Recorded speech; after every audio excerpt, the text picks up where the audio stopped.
Welcome everybody to 52 Living Ideas.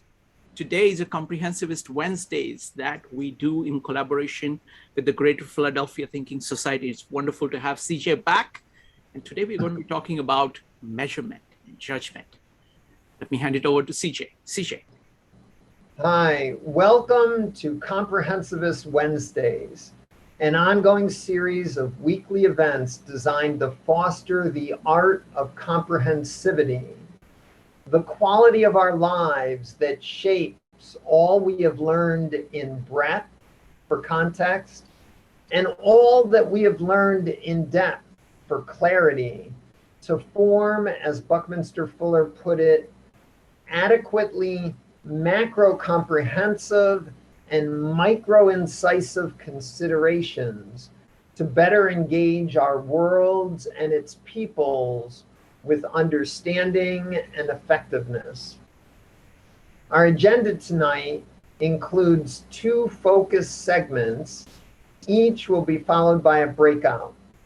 After the second breakout, we will organize a group Q&A to explore everyone's thoughts broadly and deeply. If any of you are new, that means you will be asked during the interactive sessions to contribute questions or thoughts about our topic. This is an interactive forum. Tonight's topic is the standard for all measurements, our judgment. It is the conclusion to a trilogy of events exploring comprehensive measurement using multiple sources and traditions of inquiry and action. I will explain everything as if from scratch so that everyone can follow, even if you missed the 2 previous events. Let's start by exploring the nature of measurement. In our culture, measurement is one of our highest values. Measurement guides our science, our corporations, our organizations, our civil society, and our government. But what is measurement? How does measurement work? How can we scope the nature of comprehensive measurement as an important tool in working to understand it all and each other? In the event on the measurements of life, we used the definition of a measure from Wiktionary. Wiktionary defined a measure as a standard against which something can be judged, a criterion. Wiktionary then defines a standard as having recognized excellence or authority.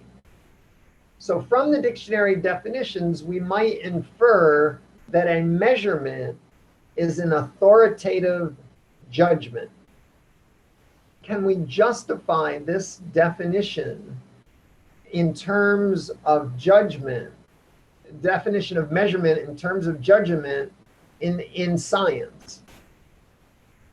Percy Bridgman won the 1946 Nobel Prize in Physics. He believed that how the activity of measurement was performed was crucial to our understanding. He called the consideration of activities, doings, or happenings an operational analysis, how things operate, the activities, doings, or happenings. He used the approach to decisive effect in his Nobel Prize winning research on high pressure physics, where he invented a series of new ways of measuring pressure when all available gauges failed at the pressures he produced. To better understand this way of understanding measurement, let's follow Bridgman's operational analysis measuring length from his 1927 book, The Logic of Modern Physics. I will summarize Bridgman's description, but I included links in the essay and in the event description so that you could read his description directly. It's fascinating reading. Even the most basic length measuring procedures involve the coincidence of the ends of our ruler with the object to be measured. This can be complicated. We need to worry about the material of the ruler, its temperature, it expands with heat, contracts in cold, its mechanical, gravitational, and electromagnetic interactions. Use a metal ruler to measure in the environment of a magnetic field, you're going to have problems. Not to mention, there's difficulty in laying the ruler down successively in a straight line. For measuring larger objects, we need the procedures of the surveyor, who combines the outputs of their angle measuring theodolite with the results of their rulers. The angular character of these measurements depends on the optical nature of light, which includes an assumption that the line of sight is straight, as in Euclidean geometry. But space, or the optics of light, might be non-Euclidean, might be hyperbolic or elliptical. Therefore, there may be curvilinear distortions that affect our measurements.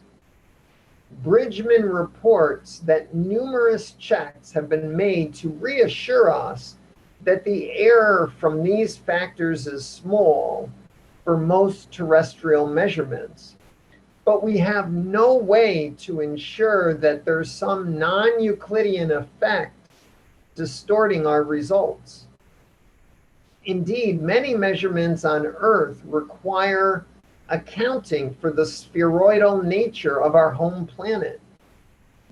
Bridgman points out that the speed of Earth's rotation affects some of these. The complications compound further if the object we are measuring is moving instead of stationary. Bridgman writes, in principle, the operations by which length is measured should be uniquely specified. He's saying, until we prove that each possible variation in our operational procedures to do the measurement won't affect the result, until we prove that, we must estimate the error of each of our actions to know how precisely we can report the length. Bridgman observes, all our experience is subject to error, so to be cautious and comprehensive, we should record the trajectory, the velocity, the acceleration of all motions involved in our measurement procedures. This diligence first becomes significant if the speed of the object is very large. Then the Einsteinian relativistic effects need to be taken into account, including the difficulties of synchronized clocks and making simultaneous measurements. Bridgman indicates that Einstein's length is conceptually different from our stationary or low speeds way of measuring length, because these different operations might involve different concepts, even though they have certain features in common, as Bridgman puts it. Can two operations that agree in certain aspects but differ in other aspects be considered the same? Is there only one concept of length, or are there several partially overlapping concepts that we hodgepodge together and call it length? Even if the speeds are small, the difficulties of getting ruler and object into coincidence can be challenging, as anyone who has attempted a precise measurement well knows. When we try to measure the lengths of objects at the astronomical scale, the optical nature of such measurement procedures cannot be checked by a ruler. Astronomers start resorting to inferences using the hypothesized principles of physics to infer the actual lengths. Bridgman observes, quote, "Thus, at greater and greater distances, not only does experimental accuracy become less, but the very nature of the operations by which length is to be determined becomes indefinite. At this scale, the possibly non-Euclidean nature of space or optics becomes a significant source of uncertainty. The nature of the operations involved changes again when we measure very small lengths. Machinists use gauge blocks, which Bridgman calls Johansen gauges, named after their inventor. To measure, they use these gauge blocks to measure at the micrometer scale, that's millionths of a meter. Such precise measurements are possible, but it requires extra care to avoid dirt or adsorbed films of liquid or gas, or maybe even working in a vacuum to ensure the precision and accuracy. Bridgman observes, quote, "The gauges themselves are atomic in structure, that they have no definite boundaries and therefore no definite length, but that length is a hazy thing varying rapidly in time between certain limits." Bridgman also mentions microscopy.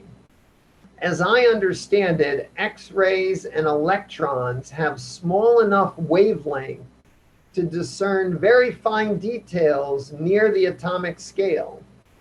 But the quantum electrodynamics interactions between measuring rod or electron or X-ray and the object give indefinite lengths. Bridgman's point is clear. Length measurements at the atomic scale become indefinite. Bridgman concludes, quote, "We have made the discovery that there are essential physical limitations to the operations which defined the concept of length." In addition, he points out that when the actual procedures differ between one kind of measurement and another, we might have two or more different concepts.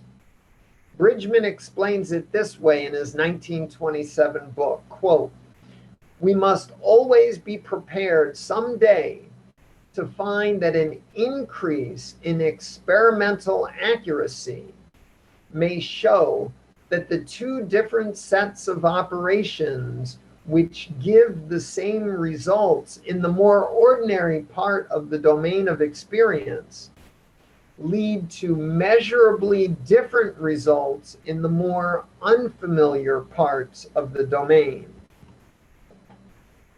In Bridgman's last treatise on the operational approach, which he pioneered, written in 1959, he notes that while it is impossible to be certain that our measurements are not faulty due to unknown factors, we can do enough testing of our doubts and the doubts of our critics to have some rudimentary confidence in our ability to measure and understand the world. Here is, excuse me, here is how Bridgman put it. "In the end, when we come to the place where human weariness and the shortness of life forces us to stop analyzing our operations, we are pretty much driven to accept our primitive operations on the basis of a feeling in our bones that we know what we are doing.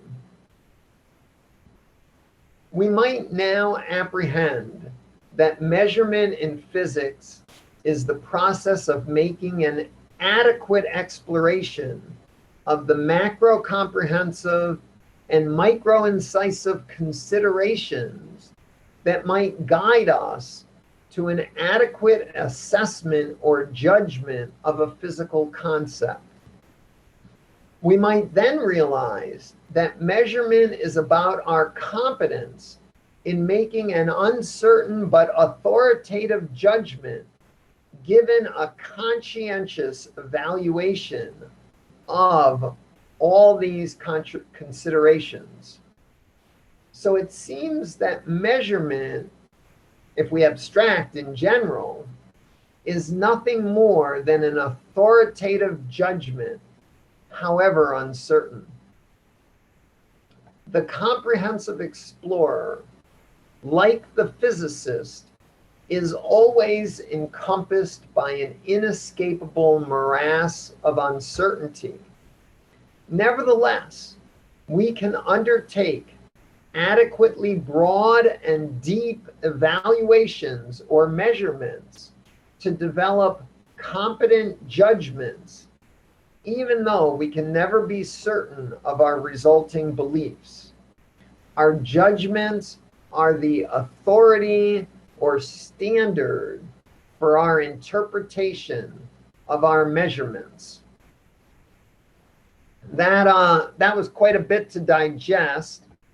Shrikant, I'd like people to go into a 25-minute breakout to try to assess this first segment. Wonderful. Did I make the case that judgment is the standard for all of our measurements? Does that work? Do you understand this operational thinking of Percy Bridgman?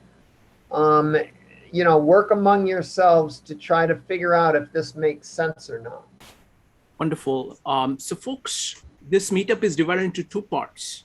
So you go ahead and discuss this particular half, but please keep track of all the questions that you want to raise up. You discuss them amongst each other first. Whatever questions remain, keep track of them. We are going to do the same thing with the second half. And once we have done that, we're going to come back and it's going to be a general purpose Q&A at that point. Okay, so I'm going to start the breakout rooms now. They're going to last for 25 minutes and then we will automatically be back here. Starting the breakout rooms now. Just a second. David, go ahead. You had a question. Sorry, you need to unmute. I just tried to do it. So I wanted to ask CJ, could you phrase the question that we're addressing? And you're using the word judgment as like one of the critical concepts in your question. Do you want to say anything about how you would define judgment other than try something? It's really, do you mean something more specific? As I thought through this operational analysis of measuring length and Bridgman's quotes on what's involved, he says there's something a feeling in our bones. What's a feeling in our bones? It's a judgment. And then I use the dictionary definition of measure to get a dictionary sense that measurement is an authoritative judgment. And I link that to Bridgman's operational analysis of length, where in the end, you have to make a judgment. As a physicist, I've tried so many experiments responding to my critics, my own self-critical, trying the measurement this way and that. And although I can't be certain, I believe in my bones that the length of this is 47 microns or whatever. Thank you. Thank you. Let's go ahead. Let me just say the question: is judgment the standard for all our measurements? That's sort of the big conclusion, and then there are all the pieces that some of you may remember, and some of you may want to look at the essay to remind yourself, you know.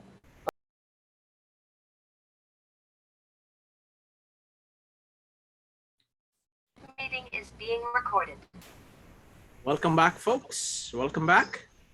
Let's go to, okay, everybody's back. Okay, the floor is all yours. Okay, my group formulated 2 questions for the group Q&A, but first we have segment 2. Now to explore comprehensive measurement. In examining the quantitative measurement of length, we learned that the operational, the activities and procedures-based criterion for determining value is our judgment, adequately and conscientiously applied. Now let's consider comprehensive measurement, which, if we better understood it, might help us better understand the world and each other. Comprehensive measurement is any attempt to broadly and deeply take stock of or evaluate a situation, an initiative, maybe an intention. How might we approach the task of comprehensive measurement? I began outlining comprehensive measurement in 2 events: the measurements of life and measuring beliefs. We have videos of those events, and if you track to the essay I wrote in the event description, you can find the links to the other essays and videos of those events. The approach was inspired by chapter 6 in this book. Chapter 6 was Interpretation and Measurement. The book is The Design Way by Harold G. Nelson and Eric Stolterman. There was a whole series on this book earlier, and the book invites us to consider 4 broad ways of assessing the worth of our lives. And it's summarized in, well, my version of this table. I'm going to share my screen with a table. Here we go. So we have 4 broad categories: the spirit of life, the ways of life, the qualities of life, and the standards of life. The spirit of life captures ineffable measures. These are things like dawning awareness or our integrated sensibility that maybe we can't quite put in words. These are values revealed by looking deeply into our hearts, our spirits, our minds, and or our souls to try to sense any unformed, incipient, ineffable, unable to be put into words, intuitive, or spiritual factors or concerns whose significance, if only we could name or understand them, would affect our evaluation of the situation. For the ways of life, we have nominal measures. These include lists and taxonomies, perhaps with definitions. Values revealed in lists of names of factors or concerns with may or may not have hierarchical structure. In many cases, such named lists provide a sufficiently detailed form of evaluation.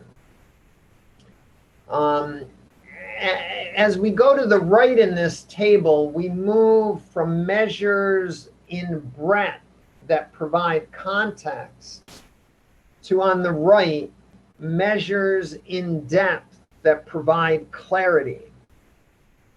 The qualities of life are qualitative measures. These are values revealed through careful explorations, such as in qualitative research, which is the professional name for probing explorations. Examples include essays, reviews, literature surveys, historical or philosophical analyses, ethnography, ethology, interviews, focus groups, and case studies. Then for the standards of life, we have quantitative measures. These have values that can be put on a scale by refined operational procedures. The patterns of these variables can then be tested in randomized control studies, the gold standard for scientific research. And if warranted, we can pull out key factors and track them as standards for performance.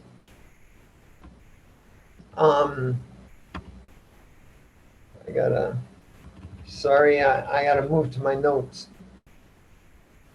The overview provided by the measurements of life is helpful for reminding us of the full range of measures possible.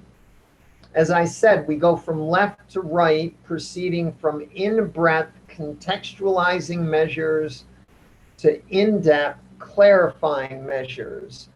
The headings, in my interpretation, provide 4 guideposts for helping us identify relevant measures at different depths or different levels of rigor to more thoroughly evaluate our situation.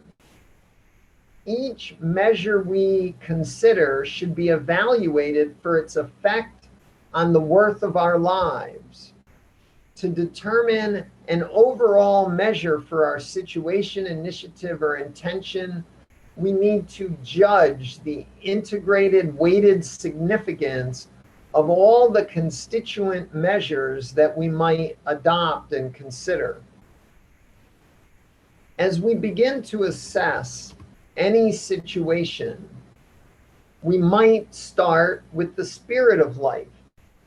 We might look at the whole of the integrated sensibility we have of our situation, initiative, or intention. We might then list all the factors we think are relevant.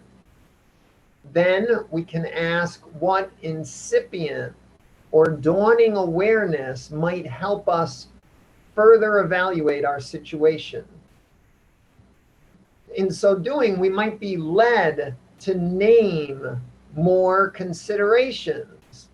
Naming considerations, that's the way of identifying ways of life. We might identify qualitative research explorations that we think we should undertake to better understand the situation. We might identify quantitative research initiatives we should undertake to better determine key factors or set standards. Then we might once again look deep into our hearts, our spirits, our minds, or our souls to see if we can't identify any additional unformed, incipient, ineffable, intuitive, or spiritual factors or concerns that we should keep paying attention to as we gather the detailed measurements that we've identified for our evaluation. In all cases, we try to tune into how these factors impinge on our particular situation and how they affect the worth of our lives. In the interpretation of the measurements of life, which comes from the design way, but which I'm elaborating, helps us search for a broad collection of measures at various levels of depth and rigor that we believe are relevant for our particular situation. We must first inquire into the set of measurements to collect. Then we need to decide on the operational procedures we will use to collect our measurement data. Percy Bridgman's operational analysis reminds us of the uncertainties that any measurement procedure involves. Once we have collected our data, we want to consolidate it into an evaluation or integrated measurement of our situation.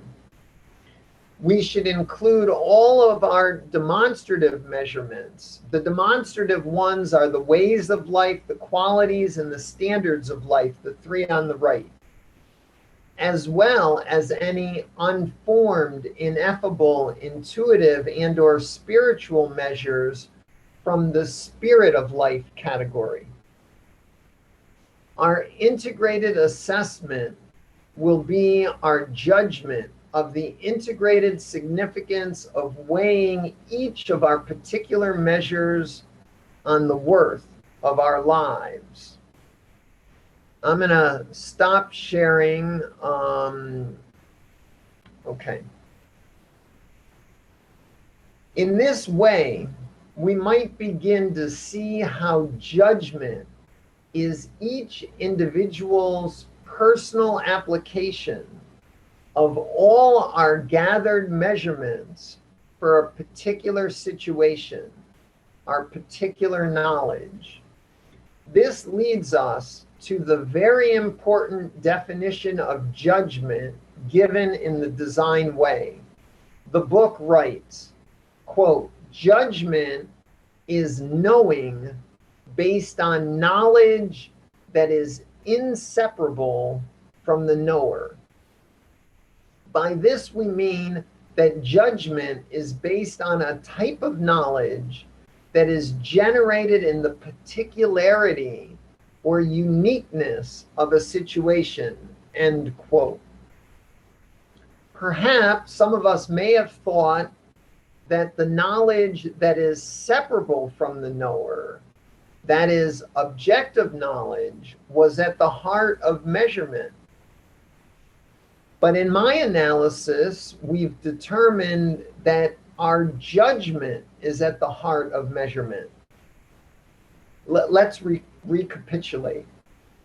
We learned from Bridgman's operational analysis that the only confidence we can have in our measurements is our judgment based on all of our experiences testing alternative operational procedures and alternative interpretations of how to read those readings.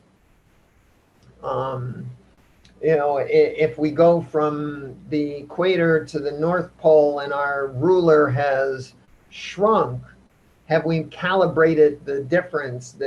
What is the operational procedure to calibrate the difference and come up with a better answer? Moreover, we have to judge which measurements to weigh most heavily and how to integrate all the measures we have considered into our evaluation of a particular situation in regards to the worth of our lives criterion. In addition, each person doing this measurement, each person's sense of the spirit of life measures, those ineffable measures, will be unique to that person. Our judgment for a measurement is the integrated significance we determine from our weighings of the many factors considered upon the worth of our lives in a particular situation. So we see that judgment is unique to particular individuals with their particular comprehensivity their sense of what they know in breadth and what they know in depth in particular situations. So it cannot be delegated to government, to corporations, to organizations, or even to artificial intelligence. Instead, it is the uniqueness of our judgment that is necessary to decide when our inquiry is adequate, when our approach is adequate, when our measurements are adequate, when our procedures are adequate, and what kind of adequate judgment should we make? Is it a navigation that we need? Is it a direction? Is it a final? There are many aspects of judgment. In the final analysis, we discover that all measurement is subjective. It is subject to the individual's particular judgment. The measurements of life schema from the design way and Percy Bridgman's operational analysis of measurement give us a preliminary, first cut procedure for comprehensive measurement, a stab in the dark, maybe it was. As we learn more, we may refine our emerging approach. But at this stage, we can take as our first cut analysis that comprehensive measurement is a form of judgment that integrates an adequate set of particular in-breadth and in-depth measurement procedures to conscientiously evaluate each particular situation of concern given the worth of our lives criterion. Shrikant, we're ready for breakout number 2. The focus of breakout number 2 is comprehensive measurement. Is my rudimentary shot in the dark outline here at all adequate for comprehensive measurement? What is comprehensive measurement? How would you approach comprehensive measurement? Raising questions. We're going to come after this breakout. We're going to come back and do a group Q&A where we're going to look at your questions, and then everyone in the group will have a chance to answer them. So gathering questions is also an important component of the breakout. Exactly. So please, folks, please come back with your questions, starting the breakout rooms now. I have reshuffled the people so you get to talk to different people. Meet up. Shika, I collected some questions from my group as well. Excellent. So what we'll do is that we will take questions from the main groups, but if the participants have additional questions, please feel free to contribute, okay? So we'll start with CJ, Maritza, if Joe has any questions that he's collected, and then we'll open it up for everybody. We'll collect all the questions, we'll try to organize them, and then proceed to answer all of them. So CJ. I think the big question for me for the whole room is, how would you do comprehensive measurement and why? In the first group, David had a question. David, you might need to help me here. My notes are a little sketchy. Does anyone offer any alternatives, and why? Alternatives to what? I'm forgetting. The first breakout was alternatives to judgment, alternatives to operations. I lost it. Yeah, I lost it a bit too, but I think that we were all in agreement that judgment has to be the standard for measurements. There was no such thing as complete objectivity. But what would the argument be put forward by people who disagreed with us? I mean, in other words, why is this even a debate? Why is this even a question, as opposed to just, we all agree, let's move on to something else that's more controversial. Wonderful. Thank you. CJ, you wanted to add any more questions, or shall I go to Lynn had a question. Can judgment scale to the group? And that relates a bit to Judy's comment in the second breakout, is how does the individual and group navigate judgment? Judy, you want to clarify that?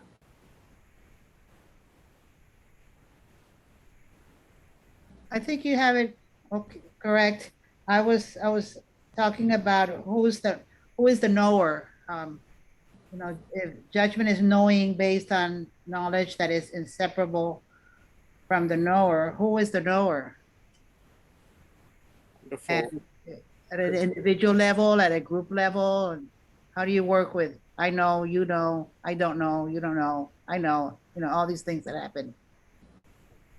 And Lynn, would you want to add or clarify your angle on that question? I think you had it. It really is, you know, it sounds very much like an individual process.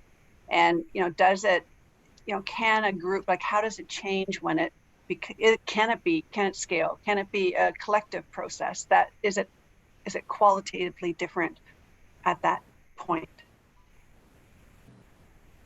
Thank you. Thank you, Lynn. Anything else, CJ? No, that's all I've got. Wonderful. Next we'll move to Maritza, and then we'll go to Joe. And then folks, go ahead and type exclamation mark if you would like to add your own questions. Maritza. So in the first group, you know, the question was, is judgment the standard for our measurements? We questioned the word judgment, the word standard, and the word measurements. So the question here was, what is judgment? Just, it seems simple, but it really was, most of our discussion was on that. And then the question was, the other question was, where does intent fall within this question of the standard for measurements? And in the second group, so I just put questions out. Anyone correct me if I wrote something you said incorrectly. I didn't actually specifically ask for questions, Shika. I just was grabbing them from our discussion. So one question was, why do we measure? Do we need to measure always? Question was, can we really call any measurement objective? I'm having trouble reading my handwriting, sorry. So one of the questions was that in general, we seem to have a subjective bias for measurement where we place a higher value. Where when we place a higher value on a measurement, the assumption is that it is better. How do we work around these types of biases? Can you repeat that question? I'm not sure I got it. I'm sorry. So no, the question was, I worded that poorly. I was writing, Russell was saying. So the question is on the subjective bias inherent in measurement when considering that the assumption is that higher value equals better. Andrea, if you want to wordsmith that a little for me. No, that's good. Okay. I would say it's more the bias towards measurability.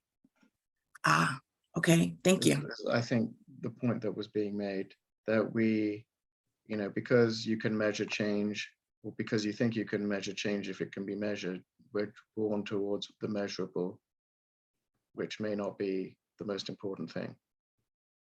And many of our chat was about that question of, you know, how do we look at things that are vitally important but not measurable?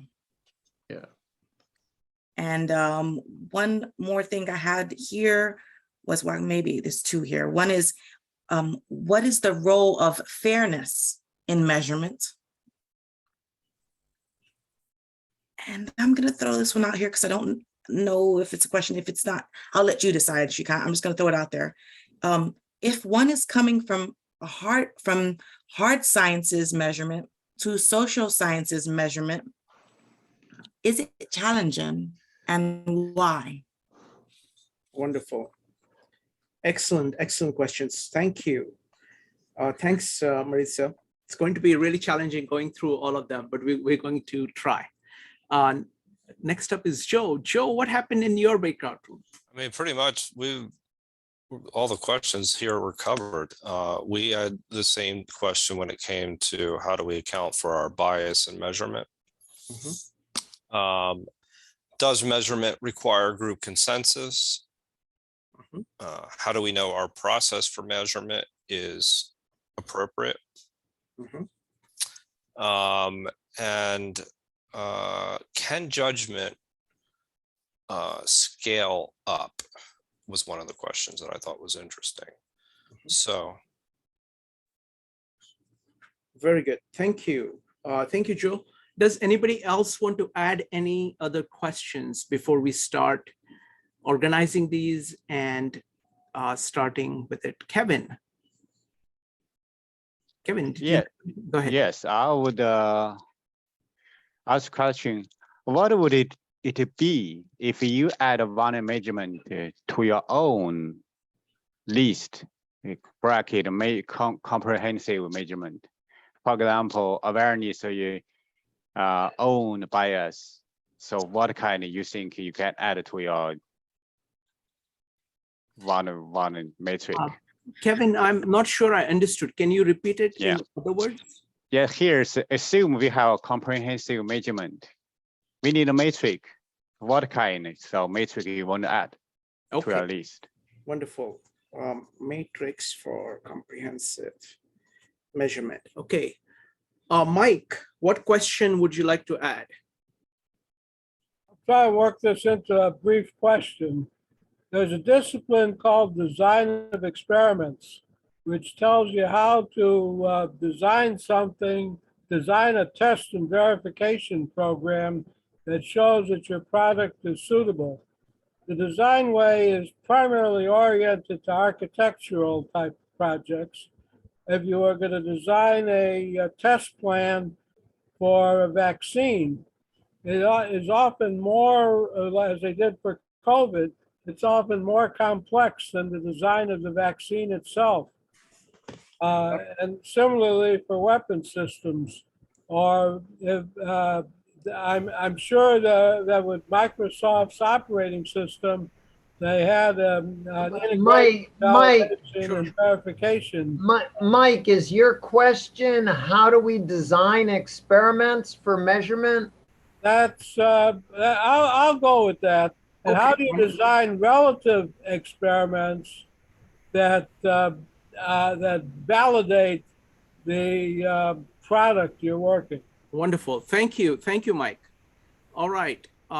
Okay, folks. So now let's go ahead and try to answer these questions. Shrikant, I think we should go with the measurement questions first, then the judgment questions, and then the comprehensive. Got it. I was planning exactly the same thing. So I have a set of questions on measurement. So I'm going to put the set of questions, about fundamental nature of measurement first. Okay. So the questions are, why do we measure in the first place? When do you need to measure? What about the things that we can't measure? Do we have a bias towards measurability? And how do we how do we design our measuring? How do we know that the process of measurement is the right process? Okay, so this is the collection of questions. So we can start with why. Let's start with why. So folks, go ahead and type exclamation mark if you would like to answer the question, why do we measure? Let's try to keep our answers brief if possible, but I'm open to Let's see how it turns out. Try to be brief. So first question is simply, why do we need to measure? David. Right. Well, in order to make judgments and make decisions and pursue practical action, right, we're looking at the question of making those judgments and what it means to us to make a judgment, if I can just simplify it, is to say that one thing is something else. The little a I'm looking at is a b. I found a cat. This is a judgment. All judgments really fall in that category. That act is a good act. I'm taking one specific instantaneous and generalizing. But to do that, I'm saying it meets the criteria. That's where there's some kind of a measurement implicit. So we have to, our judgment, and I agree with what people have said in our group. This is what I wanted to confirm. And definitely 99.9999% of our judgments are, we're not thinking about them. They are the way we're looking at the world because we trained ourselves so completely to know what's the salt shaker, how far is the floor, how am I going to reach. We've worked it out so we don't have to constantly do the details of it. But a new thing we have to reach for carefully so we don't knock this over. That is measuring, using our measuring, and we need to know the bounds of how accurately we're determining. So these things all fall together to me into that question. Wonderful. Beautifully put. Thank you. Thank you, David. Myron, why do we measure? So at one point or another, all cultures around the world have come up with, or at least many cultures have come up with a measurement of some kind. Funnily enough, some of these cultures based it off of something like the king's body, right? His hand, his feet, his arms, because that was a gold standard. And even if it wasn't explicitly based on his body, they did base it off of his judgment. And, of course, his judgment was backed by authority, but the ideology was that his judgment was the gold standard. And this is where it gets even weirder because his judgment wasn't necessarily based on any unique knowledge to him. It could be completely arbitrary, or rather, his judgment could be completely arbitrary, not necessarily based on any prior knowledge. But yeah, yeah. Thank you. Thank you, Myron. Great observation. Next up is Andrea, followed by Joe and Mike. Andrea. Yeah, so I think that we measure in order to be able to predict or in order to assign value to something because we want to be able to show progress or the lack thereof. And related to that is that there is a principle in physics that anything that we measure is affected by the fact that we are measuring it. So that's all. Thank you. Thank you, Andrea. Next up is Joe. Yeah, I mean, I think the reason we measure is to compare things to determine what is wise action, what is good or what is bad. Is this a good idea or is it not? Should I put a building here or not? So that what do you measure? You're measuring the impact of an action. So it leads to wisdom. And I think that that's just a simple data hierarchy that actually DLJ posted in our chat in our initial room, but also posted in the on the design way, where he goes over George Akoff's hierarchy of data. So thank you, Joe. Russell Akoff. George Akoff is the Nobel Prize winning economist. Sorry. Thank you. Mike, why do we measure? To determine if the product or the policy or the concept truly has the desired impact without unintended consequence. Wonderful. Thank you, Mike. Next up is Brian, followed by Maritza. Brian.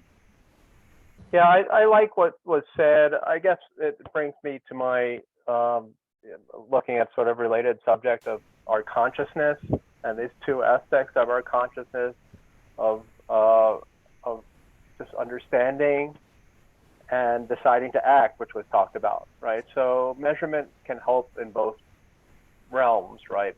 Measurement is a way of describing the world, describing what we see, what we perceive, and it's also a way to gauge change relating to, deciding to act. Wonderful. Thank you, Brian. Great. This is just amazing answers. Next up is Maritza, followed by Judy. Maritza. I'm gonna go take a step back and say that it's in our nature. It's human nature. I think the entomology begins with moderation, as it were, when you're talking about measure. And we measure things because we're moving, because we're seeking to not do things in excess. So the whole concept of measurement is one of those. It's also a dance. Wonderful. Thank you, Maritza. Next up is Judy. I'm going to go really light on this. And I'm going to say that we measure because we love to measure, because we feel happy, because we feel good, because it makes us feel content, when we get a good measurement, and when we how are you doing? Oh, I'm doing great. There's a measure right there. So yeah, to feel good, basically. Thank you, Judy. CJ, would you like to answer the question? Why measure? We measure as one of the traditions of inquiry and action captured by our comprehensivity, our growing toolkit of what we learn in breadth for context and what we learn in depth for clarity. Measurement is one of the traditions of inquiry and action humans have developed. And now to develop our comprehensivity, we want to find a tradition of measurement, maybe there isn't one that yet exists, that will serve our comprehensivity. So we're looking for comprehensive measurement, but I'll leave it there since we got more questions. Wonderful. Ella, did you have answer to why we measure? Yes, I think we want reinforcement that we're on the right course often, but I do think at times it can be overused. A quick example would be in the school system, creativity maybe cuts down in terms of art, music, etc. And testing may be more often that is required. So I think data collection is important and can lead to wisdom, but it can also, we have to look at the quality of life and how it affects the quality of our lives. Thank you, Ella. Next up, we're going to have two more answers, and then we'll move on to the next topic on measurement, and that is going to be, when do we need to measure? What about the things that cannot be measured?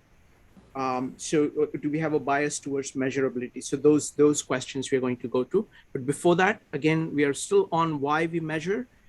Kevin, followed by Lynn. Kevin. Especially in business, apply to life also. If you cannot measure it, you cannot manage it, improve it, or even control it. It's because of kind of nature. Thank you, Kevin. Next up is Lynn. I was inspired by what you said, Judy, and I'm thinking, I contrast it with sort of indigenous way of knowing, right?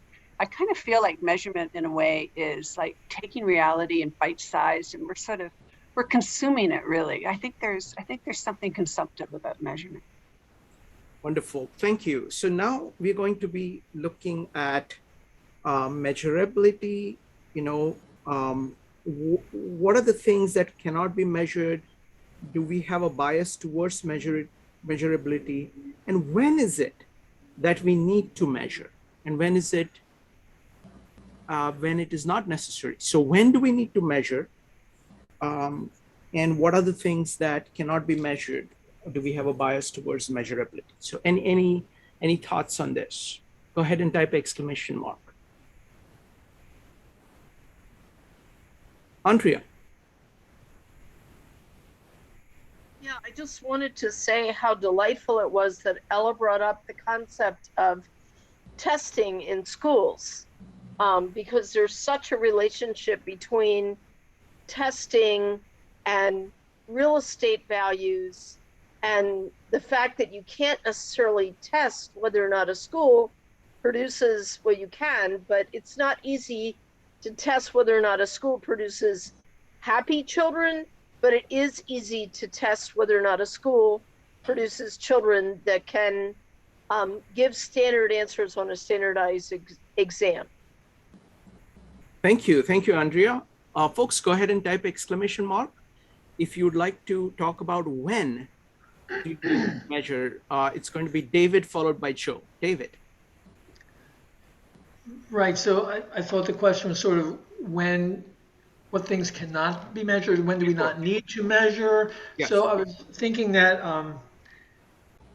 one time we sort of maybe don't need to measure is when we are creating, when we're being creative and imagining. Like I'm looking for a tone, a shade, and I try something else. Maybe I am measuring. Maybe I'm saying that's better or less the way it impresses me, or I'm looking for a chord, or I'm listening, I'm interacting with something, but I'm kind of reaching there. I guess there's interactive, you're judging as you do that in a way, but you're not looking for a particular measurement. You're looking for what seems pleasing. So that's where it took me. Well, thank you, David. Next up is Joe, followed by Maritza. Joe. I think a lot of people are actually going to disagree with me on this, but I mean, I think in the first part, when do you measure? When you measure when you're determining the allocation of finite resources. So, I mean, you measure essentially in the sense that if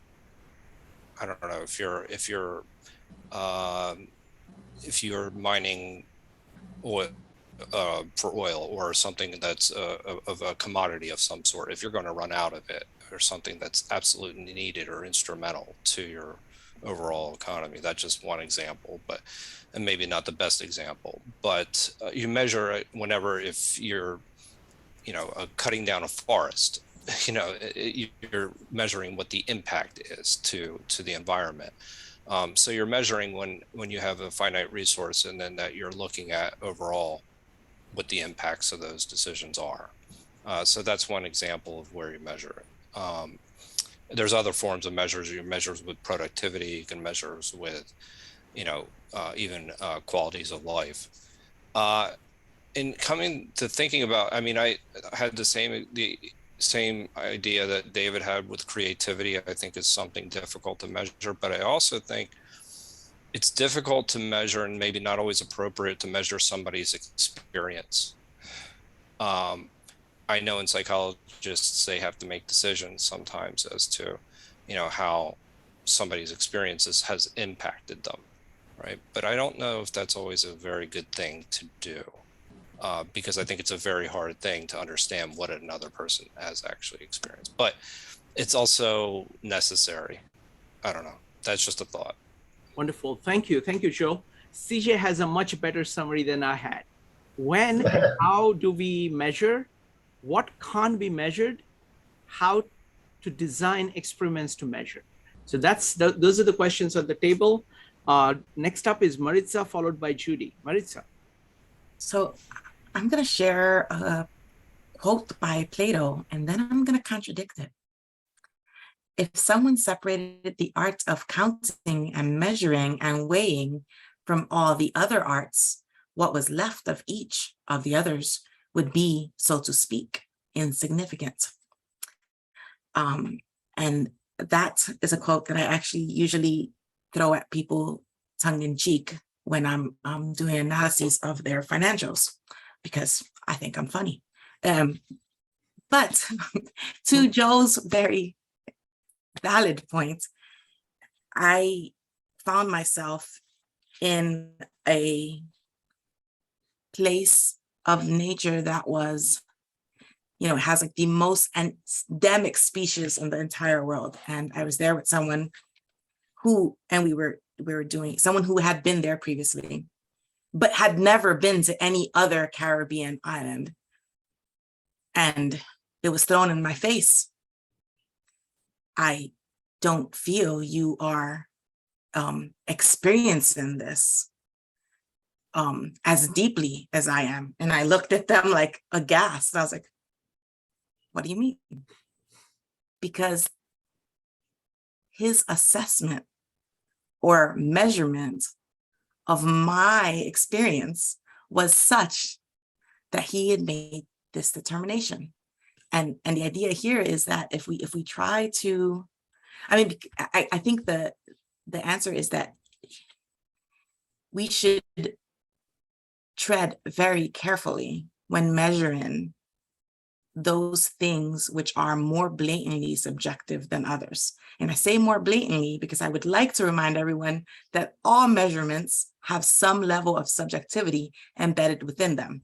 Some of them are far more fleshed out, and there's been much more level of experimentation and development, but they all have some level of subjectivity. And how to design experiments to measure, I would say you start by maybe not assuming that the thing which you are measuring is objective. I think that we fail often in our soirees into inquiry and action when we assume that the one thing that we're currently looking at is the only thing we need to be looking at. Thank you. Thank you. Thank you, Maritza. Next up is Judy. Judy, what are your answers? I want to go back to the question of why do we need to measure what we need to measure, and I want to specify a specific area in measuring, which is learning. There's two ways that I have worked with and have experience with, two ways of measuring learning. One is called criterion reference instruction, and the other one is called norm reference instruction. So it makes much more sense for the people that are learning to use a criterion reference instruction because they're compared to an objective, which has criterion and conditions for learning. And when it's norm reference instruction, they're compared to one another, one student with another. There's A's, there's B's, there's F's, there's summa cum laudes, there's the dummy, etc. So there's much unhappiness when there's norm reference instruction. So that's what I wanted to say. Wonderful. Thank you, Judy. Next up is CJ. CJ, would you like to answer these great questions that you're... Yeah, I'll weigh in a little. When and how we measure. I think measurement and judgment exist on a very broad continuum. It's sort of like the model of length that Percy Bridgman presented, where you can't use a meter stick to measure the distance between galaxies. You can't use a meter stick to measure micrometer level in a machine shop. You can't measure at the atomic scale with the, but we have all these different concepts of length that we hodgepodge together and we group under the name length. Similarly, for measurement to judgment are on a continuum of assessment, evaluation, examination, even exploration is kind of a form of measurement or judgment where we're exploring, at one level, there's interpretation. Interpretation is an appreciative judgment. What should be considered and how should it be considered? Then we get into the complexities of nominal measures and spirit of life measures that we can't even name. Measures that we're frustrated when some scientist comes along and puts a number on it, and we say, well, what about the beauty of that forest you're going to tear down to make a coal mine, or whatever. But we can't measure it. So, or for some reason, our spirit of life measurement isn't valued in the same way as their hard economic GDP measurement goes. Then you have navigational judgments. Should I go this way or that way? What should I study next in my life? Something in breadth for context, or should I study something in depth for more clarity? There are judgments of approach. Should I approach this in a qualitative way, a quantitative way, a spiritual way, there are quality judgments. There are final judgments. Should we execute the guy or not? There's a range of measures for a range of situations. And in some sense, measurement might apply to everything we interpret and everything we experience. Your experience is, as I explained in one of my recent presentations a month or two ago, it's something that needs to be interpreted and then shared and then modified. And, all these could be thought of in a vague sort of measuring way. And sometimes we get more rigorous and we find out to exactly how many parts per million we can expect particulate matter before the cancer rate gets, or the lung disease rate gets too high. Okay. Thank you. Let's move on to the next topic because I want to make sure that we have time for these topics. Next topic is going to be judgment. Okay. So let's just start with what is judgment? What is judgment? Go ahead and type an exclamation mark if you'd like to answer. And then the next follow-up is going to be about group judgment. Can all of this discussion was about individual judgment? Can we raise it? Can this scale up to a group? So those are the two things. But let's start with judgment. What is judgment? By the way, I really liked all the comments. They're just so profound, all put together. I know that there are so many different aspects of measurement that I had not thought of. So really, really appreciate everybody's comments. So go ahead and type in exclamation mark if you'd like to talk about what is judgment. Is it individual, group, both, neither? We'll start with Marisa. All right, I will take a stab at this. So what I have is, I'm going to give you a couple phrases of notes I've written over our various discussions on this. I have, so judgment is intentional decision-making, mental determination, and then I have, it's meaning-making over meaning-finding. Thank you. Thanks, Marisa. Can you go ahead and put that in the chat? It's brief enough. Thank you. Next up is going to be Joe, Andrea, and Mike. Joe. I think the intentional decision making is actually going to be the best way of describing judgment. But when we're talking about judgment, I think that there are so many different types of judgment that we actually have to consider when we're thinking about it, you know. And they talk about this in the design way. They talk about this as a design judgment, or is it rational judgment? So these different forms of judgment, that what does it mean to even be rational? So to me, it's a form of kind of decision making.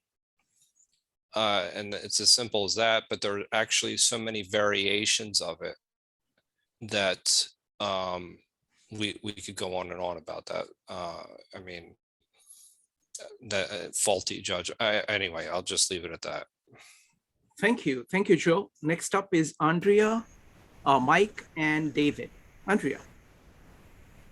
So I just wanted to say that I think judgment varies based on whether or not there is an agreed to standard. And in my head, I'm thinking of, because in one of the breakout groups, we talked about pain. And, you know, if you go into like an emergency room, they will have like a little chart on the wall that shows you, like, you know, kind of like a graphic of facial expressions of pain from 1 through 10. And I wonder if I were to go to China, or I were to go to India or Australia, if that graphic would be the same. So I think there is a big difference in how we judge things, based on whether or not there's something we can compare our judgment to. So that's all. Thank you, Andrea. Next up is going to be Mike. Mike, what is judgment? Is it individual, group, both, or neither? Since we all live in Plato's cave, what we see depends on our point of view. Now, since we all have the same kind of eyes and much the same kind of culture, group judgment is not necessarily independent in each case. So we may just get group think, which converges around a common concept, which may be wrong.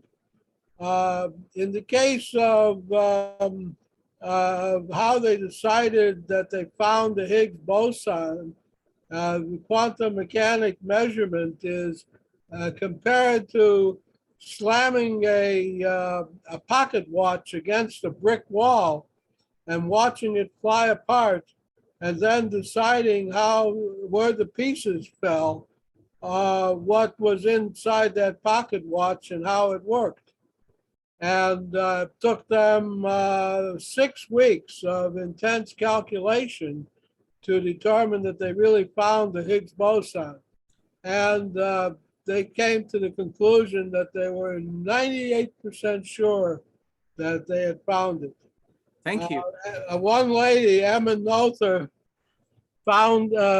postulated that thing in 1920 and as a thought experiment, and we've confirmed that it's right just recently. Thank you, Mike. Next up is going to be David. David, go ahead. Yeah. So there's sort of 2 parts to your question. One's about what are our judgments, and the other is about group. We're talking about both things, aren't we? Yes. So I'd say being alive, already having a world that we live in, already having categories and concepts as part of our conscious structure.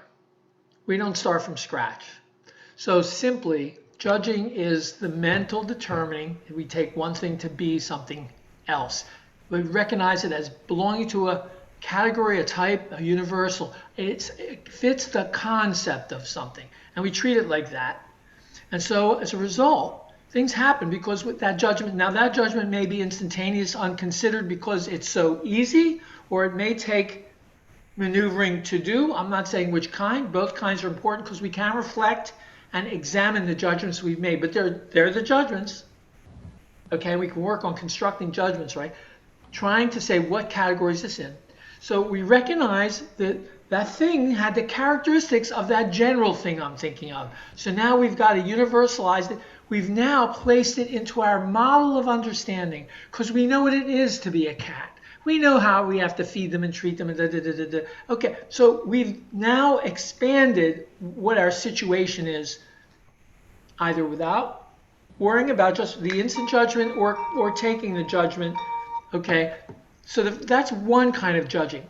There's a second thing we're using the word for, which is judging is choosing. I'm judging, I'm doing this. I think that's different. We could call that selecting or preferring, but it's very related to having already categorized what your options mean and to place them against each other and to have made a measurement, a scale. You've made them co-measure it and said, actually, this one's better. In some way, my gut or my measurements take me. So there is a judging in that.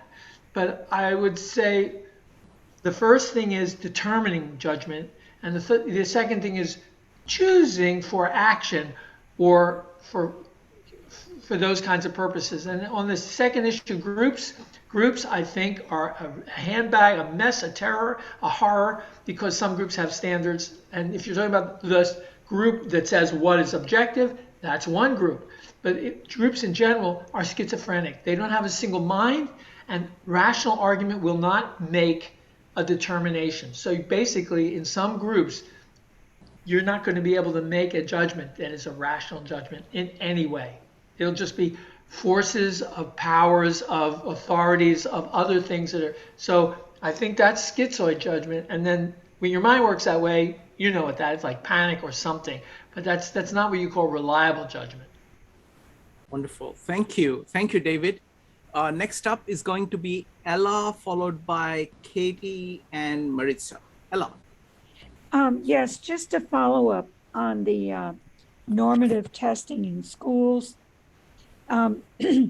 Really seriously need to consider with the goal being to educate students, is the frequency of testing adversely affecting the outcome of educating our students, in the sense that it causes great stress for students and teachers. Another thing is, does the test need to be adjusted at intervals, time intervals, to meet the needs of the students who are also changing as society and cultural changes are apparent? And, again, we have to assess whether the quality of the life and the curriculum of the students and the teachers are being affected, and the parents are being affected by the testing. Thank you. Thank you. Thank you, Ella. Maritza, what is judgment? So I wanted to piggyback off of something David said. I put in a group setting, judgment is more of I'm going to use this word, and I know it's a word that's going to, it's heavy connotation, so I apologize, but I'm going to use submit. Because in a group environment, judgment works because most will cede to one. And it's done willingly. And it is almost that bone feeling of which one holds the seat of authority. In some groups, the authority is ceded or submitted to based upon experience and age and wisdom. And in some, it really just is which one feels like this is the person to whom we will cede the authority. And I think that is a crucial element of any type of group judgments. Before there can be group judgments, the internal judgment of the group needs to be on which one. I'm not gonna use leader because it doesn't have to be a leader, but it would be an authority type of figure. Wonderful, thank you. Katie, sorry to skip you. Go ahead, Katie.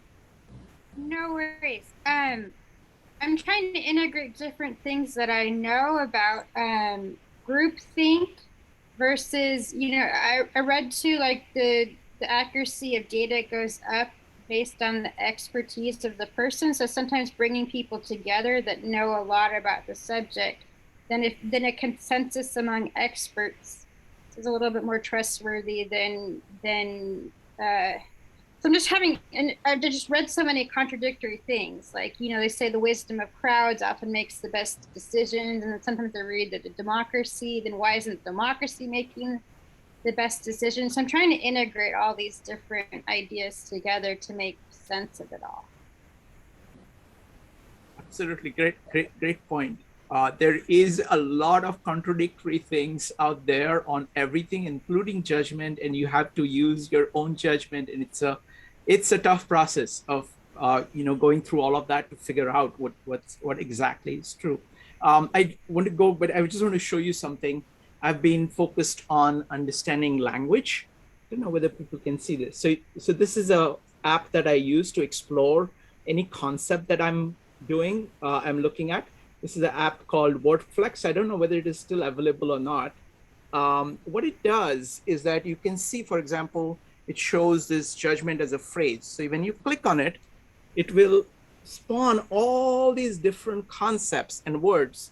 It's difficult to see, but you can see the map of all these words. So all of the kind of various flavors of judgment. And what it does is that for me, it jogs my memory and saying, okay, have I looked at it from this angle? Have I looked at it from this angle? So for example, on this side, let's say I close this one, and I want to say different phrases that are commonly used phrases.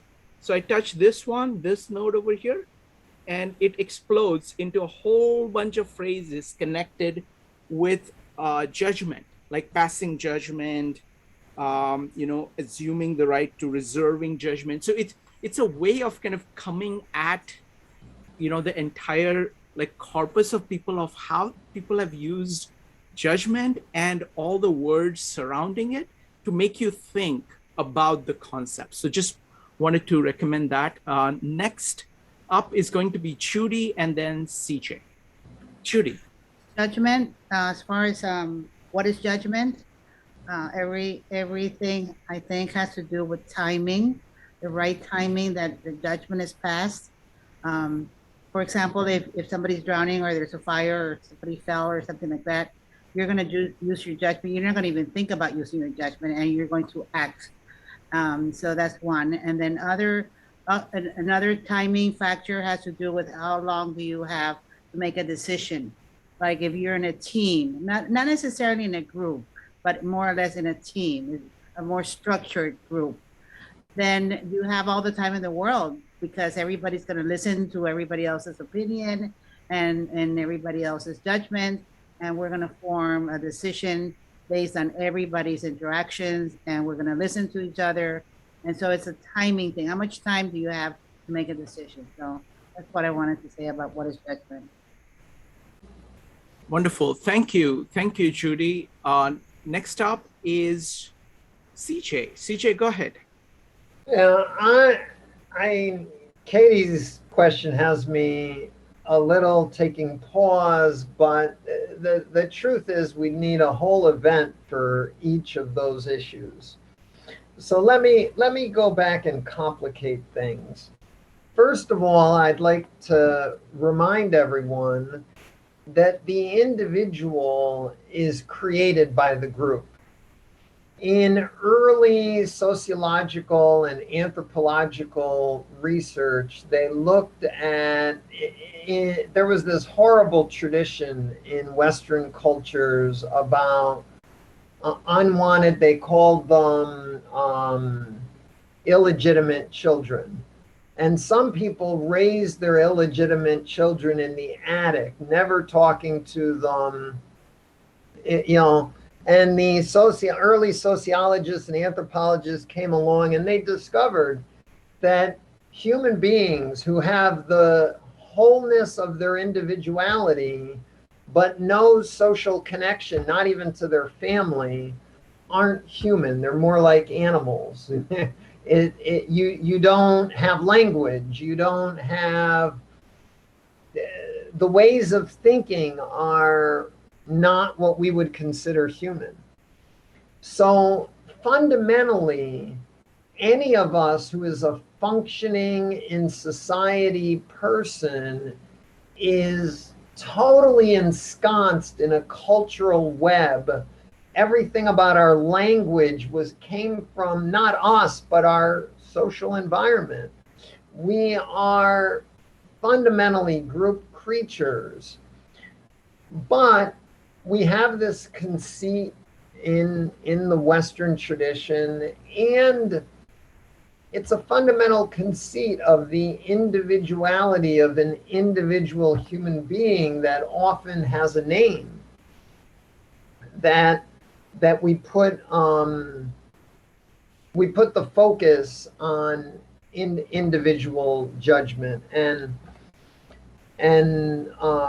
so there's that level where it's not even clear. And at the group level, it's a question of social arrangement. The U.S. Constitution was partially inspired by the ideas of group thinking and group action of the Iroquois Confederacy. We think of democracy as coming from Athens, but a large part of American democracy came from the indigenous peoples that early ethnographers were saying, oh, wow, look at how effective these groups are. They don't have a king. They don't have a legislature, but they form a coordinated group. How do they do that? And so the way in which we constitute or structure our groups, which doesn't necessarily have to be the way business schools tell us to, or the way constitutions we're most familiar with tell us to, this can go in so many directions. So I just titillate with those two angles on the complexity. Thank you. So we'll go for the last question of the day, which is going to be, how would you do comprehensive measurement and why? Comprehensivist measurement and why? And what? Let's change it to what. Okay. What is your approach to comprehensive measurement and how do you do it? Okay. What is your approach to comprehensivist measurement and how do you do it? We're going to start with Andrea. So I just want to bring up the concept of considering the things that are not measured. So if you have, or considering the elements that are not measured. So like CJ's initial example, if you want to measure a table, right? So the measurement that you evaluate is a measurement of the tables that you measured, but there might be tables that you never measured that would actually change the average outcome of that. So it's just, that's a thought exercise. Anyway. Thank you. Thank you, Andrea. Folks, go ahead and type exclamation mark if you would like to talk about comprehensive measurement.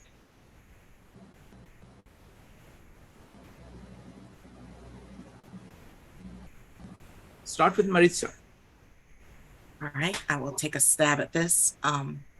I take some exception to some of the phraseology of CJ's last statement. Even though technically I don't find fault with anything you specifically said. So it gives me pause, right?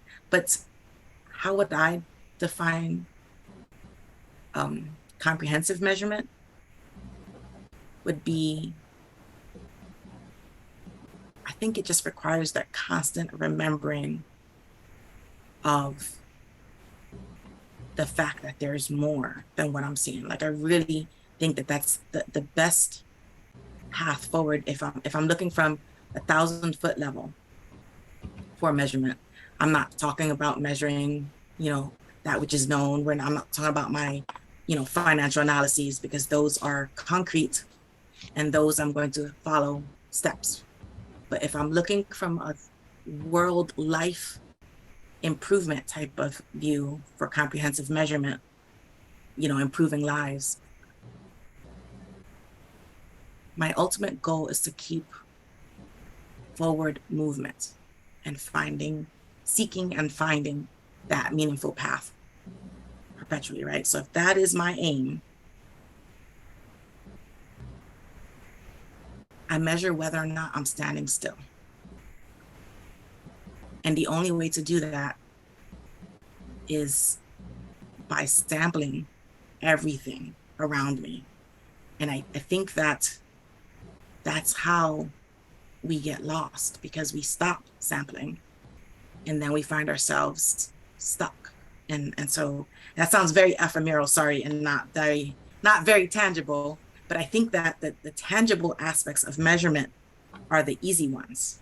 I can find the meters, I can teach you that 8 measure that makes a measure a dance. But the measurement of what makes us individuals, I believe with every fiber of my being that a group is composed of individuals. The only way to make that group better is to make the individuals better. Every individual needs to find a way to strengthen their inner core for themselves, because nobody can do that for you. And so the individual needs to find a personal measuring sequence or measurement pattern. And all I can say is, A, my pattern will not look like your pattern. B, my pattern and your pattern must be different tomorrow than it is today, because we're moving.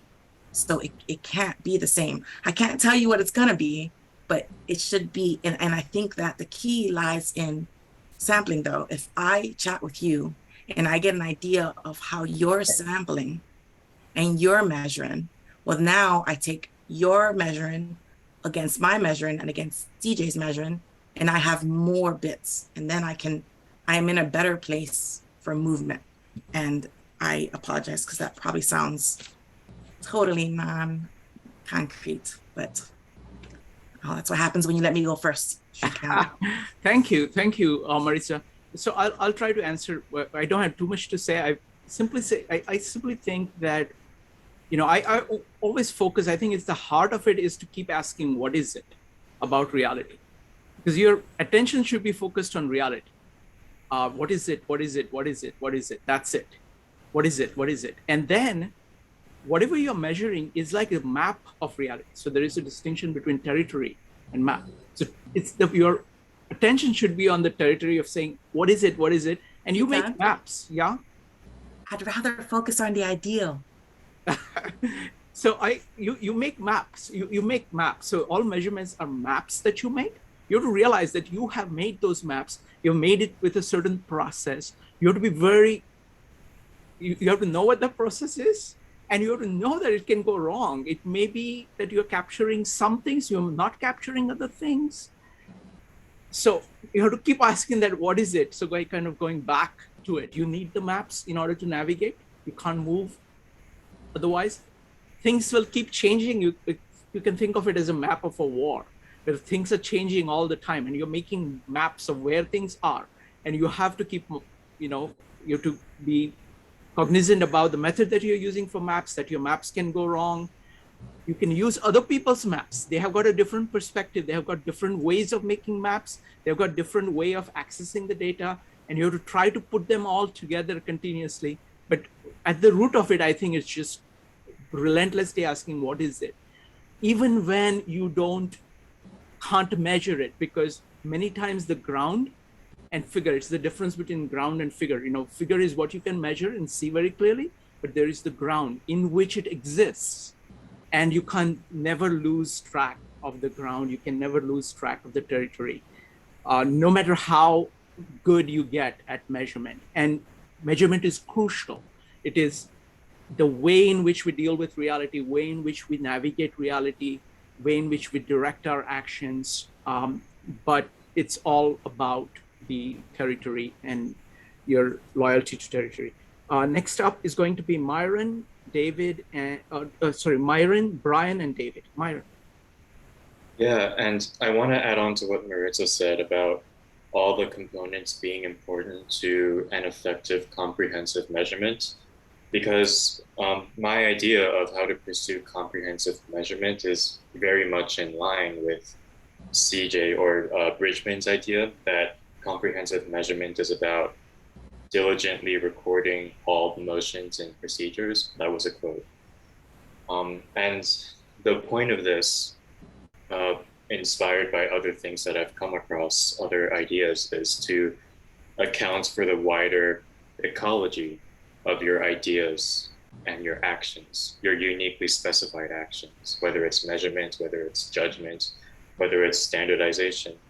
And I have two particular scenario examples of this, which are totally unrelated, but whatever, that's my brain pattern.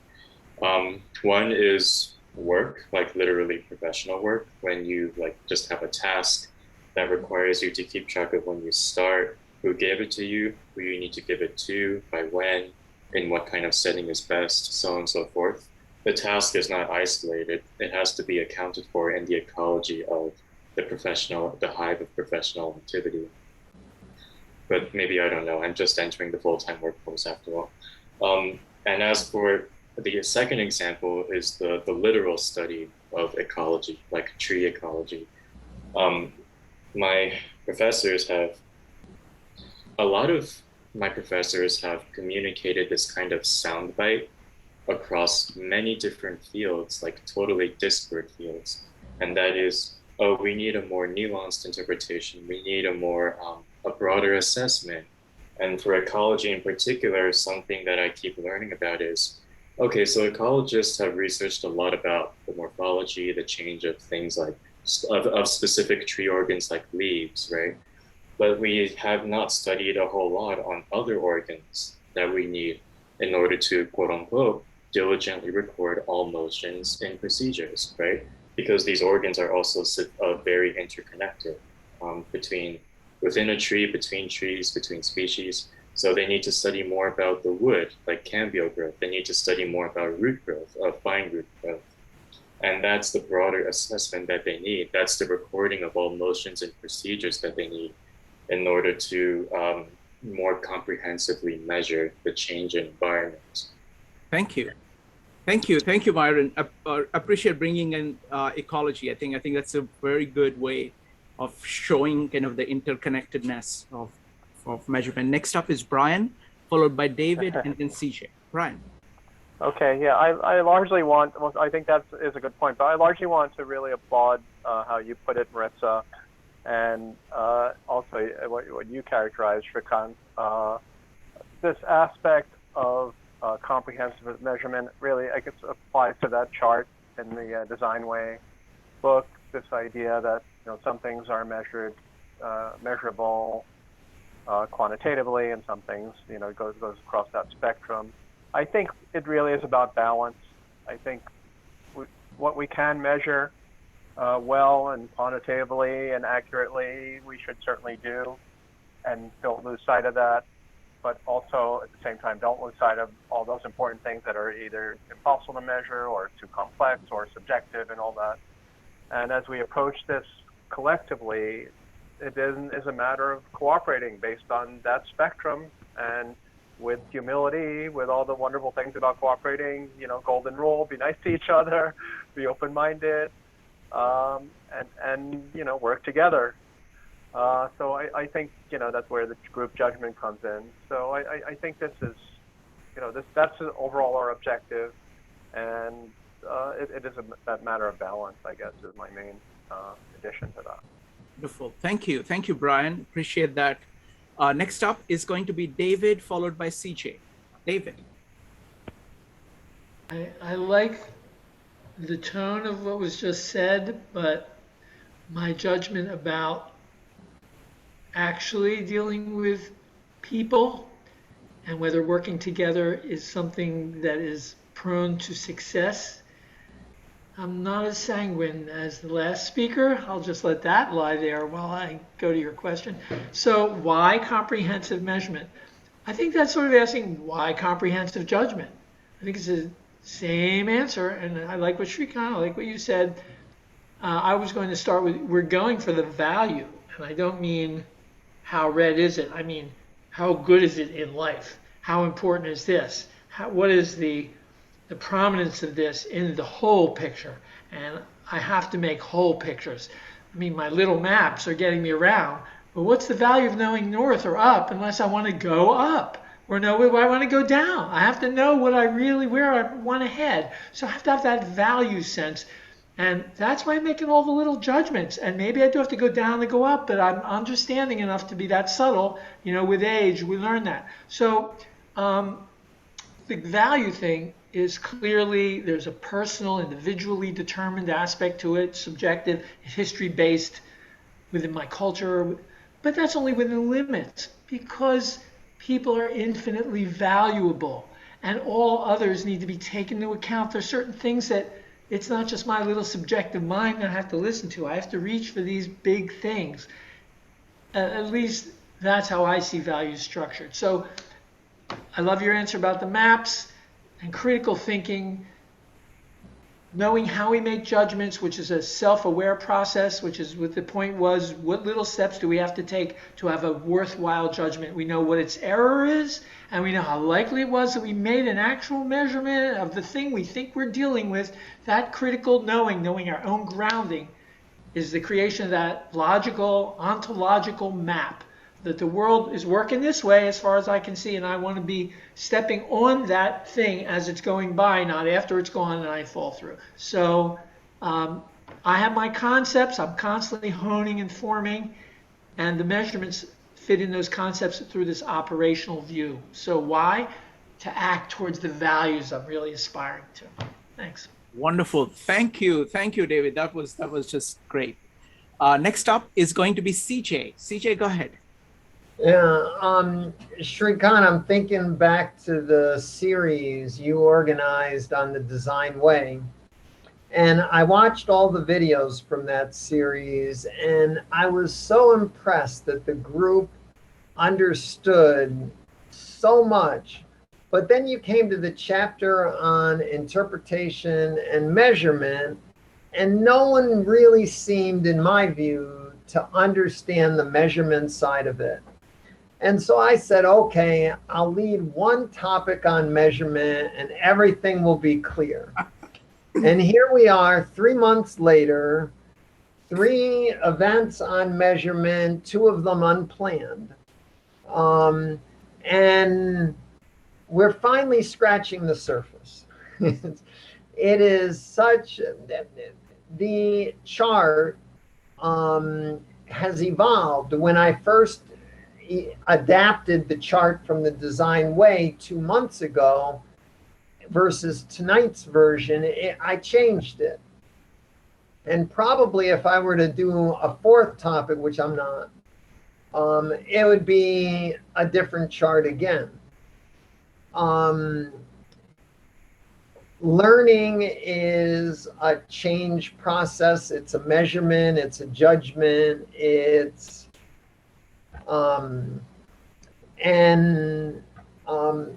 what I'd like to leave people with, well, there are closing comments I have, but on this question, what is comprehensive measurement and how might we practice it? is the model of comprehensivity I've been developing over, this is the 25th event I've organized in this series, is a comprehensivity focused in breadth for context and in depth for clarity. And so I found our usual way of thinking about measurement, which just focuses on the rigor, focuses on really doing things academically, or at least in my biased reading list, by putting a chart like I did tonight that has half the categories in breadth for context and the other half in depth for clarity, I think is the right balanced way to be comprehensive. We need to balance breadth and context with depth and clarity. Of course, we want clarity, but perfect clarity with no context is problematic. And if you have all the context in the world, but it's all fuzzy and confused and blurry, not so good either. The vision for comprehensivity, for comprehensive measurement, for comprehensive thinking, for comprehensive practice, comprehensive exploration, I've been exploring it in many dimensions, is this finding a balance of in breadth for context and in depth for clarity, and measurement also should fall in that paradigm. Comprehensive measurement of some sort needs a balance, and whether the current adaptation of mine of the design ways chart is adequate, almost certainly not. But I need to see your version before I might be inspired to create my own. Should we go to closing comments, or you have more? Yes, no, yes, please, go ahead. What are your closing comments? How would you? That's a good question. Firstly, I'm just floored by the discussion. You know, the observations on measurement, judgment, comprehensive measurement. I mean, it's just incredible.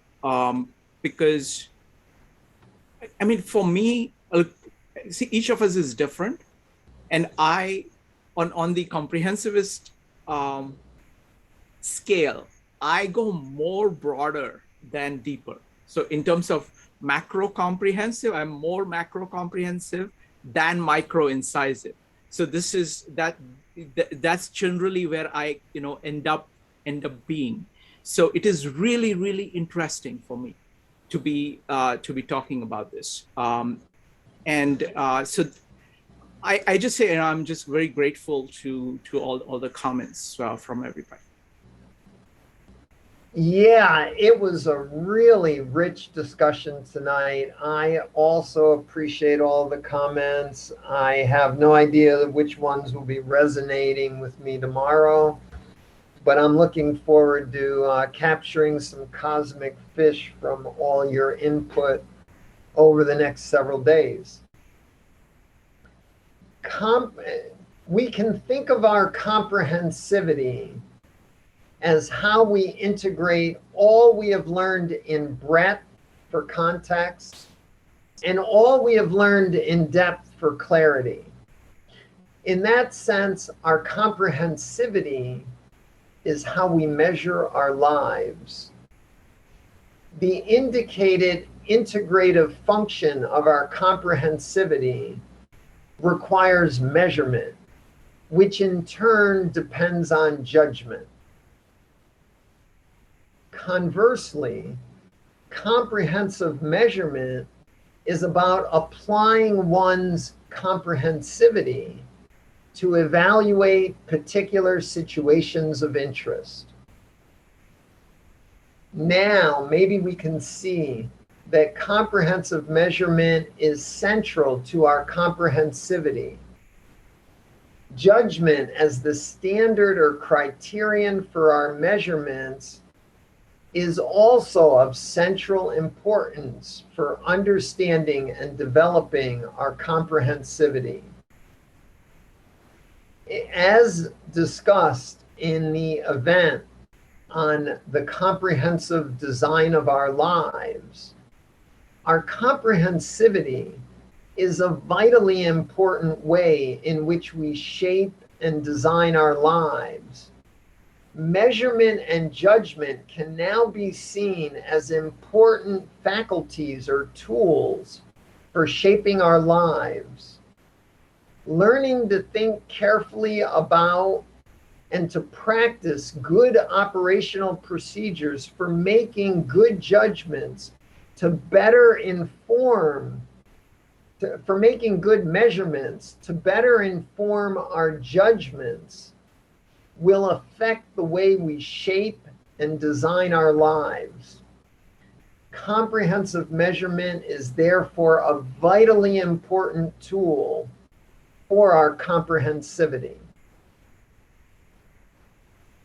I'll be back on October 12th.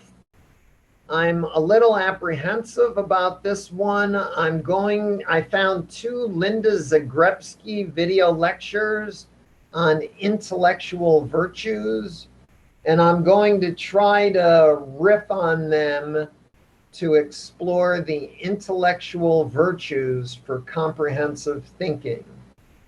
So that's my next topic. Shrikant, you probably have some other topics coming up too. Yes, so several. So firstly, let me tell you about what we are doing on Comprehensivist Wednesdays. So we've got actually 4 different people on 4 different weeks of the month.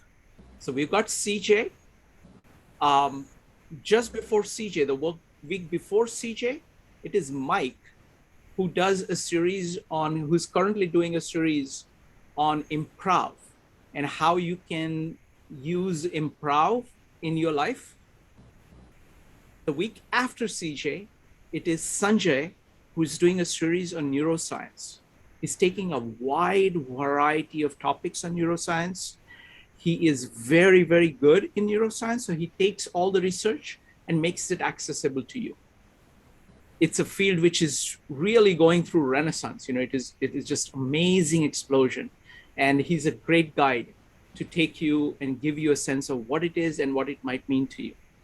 And the week after that, it is Phil. Phil is doing a series currently on language, and he's going to be talking. So next week is going to be Sanjay on neuroscience.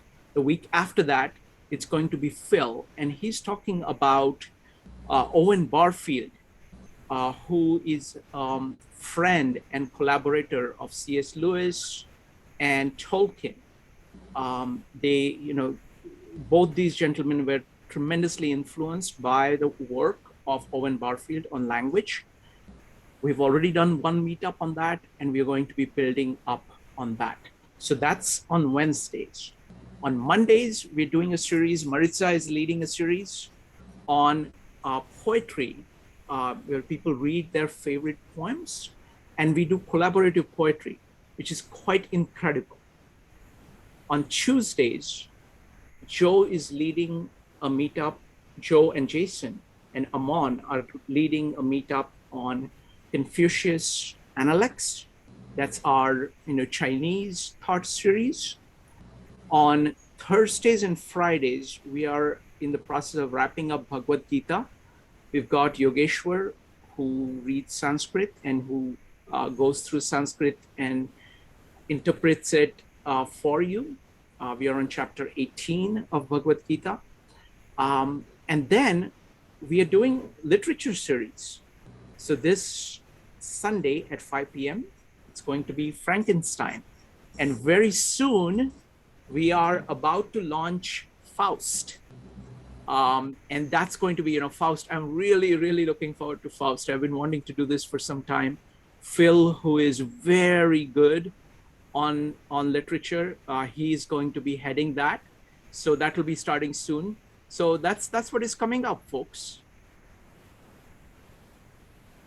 All right. I also want to recommend, we've got a YouTube channel. So if you go to YouTube and search for 52 Living Ideas, I particularly like our latest video by Yasuhiko Kimura. He is a Zen Buddhist monk from Japan who spent 3 years in India studying Indian scriptures and Indian philosophy, and who is versatile, who has completely mastered the Western corpus. And he's talking about the psychology of human beings at their best. What does the psychology look like? So it is really, really fascinating video. So if you could go to 52 Living Ideas and check, go to YouTube and look for 52 Living Ideas. And this is one by Yasuhiko Kimura. All right, folks. So thank you so much, CJ. It's always wonderful to to have this. I really like the series.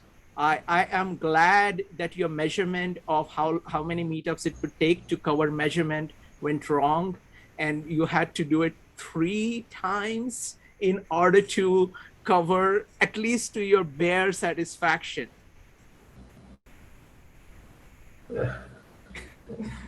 These things happen. Wonderful. Thank you, CJ. Thank you, everybody.